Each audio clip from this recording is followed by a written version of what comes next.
ഒന്നാമത്തെ മാറ്റം പാൻ കാർഡിന് അപേക്ഷിക്കുന്ന രീതിയാണ്.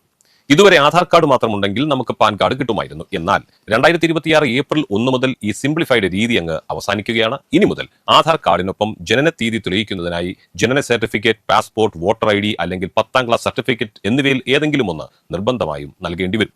കൂടാതെ പഴയ ഫോം 49A പകരം വ്യക്തികൾക്കായി ഫോം 93 എന്ന പുതിയ ഫോമാണ് നിലവിൽ വരുന്നത്. അതുകൊണ്ട് പാൻ കാർഡ് എടുക്കാനുണ്ടെങ്കിൽ 2026 മാർച്ച് 31 മുമ്പ് തന്നെ അത് ആധാർ മാത്രം ഉപയോഗിച്ച് എടുക്കാൻ ശ്രമിക്കണം. രണ്ടാമത്തെയും മൂന്നാമത്തെയും മാറ്റങ്ങൾ ഇതൊക്കെയാണ്. അത് ബാങ്ക് ഇടപാടുകളെ സംബന്ധിച്ചാണ്. നിലവിൽ ഒരു ദിവസം 50,000 രൂപയ്ക്ക് മുകളിൽ പണം നിക്ഷേപിക്കണമെങ്കിൽ പാൻ വേണമായിരുന്നു. എന്നാൽ പുതിയ നിയമപ്രകാരം ഈ പ്രതിദിന പരിധി ഒഴിവാക്കി 50,000 രൂപ പ്രതിദിനം നിങ്ങൾ അങ്ങോട്ട് അടയ്ക്കുകയോ ഇങ്ങോട്ട് എടുക്കുകയോ ചെയ്താൽ പാനിന്റെ ആവശ്യം വരുന്നില്ല. പകരം ഒരു സാമ്പത്തിക വർഷം ആകെ നടത്തുന്ന നിക്ഷേപങ്ങൾ 10 ലക്ഷം രൂപ കടന്നാൽ പാൻ കാർഡ് നിർബന്ധമാണ്.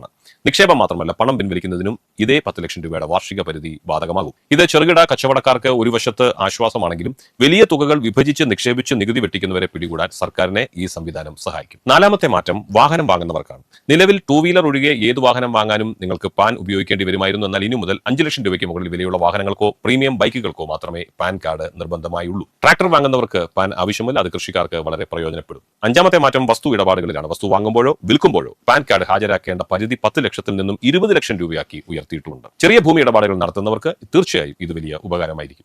ആറാമത്തെ മാറ്റം ഹോട്ടൽ, കല്യാണ ഹാൾ ബില്ലുകൾ പണമായി നൽകുന്നതിലാണ്. നിലവിൽ 50,000 രൂപയായിരുന്നു പരിധിയെങ്കിൽ ഇത് 1 ലക്ഷം രൂപയായി ഉയർത്തിയിട്ടുമുണ്ട്.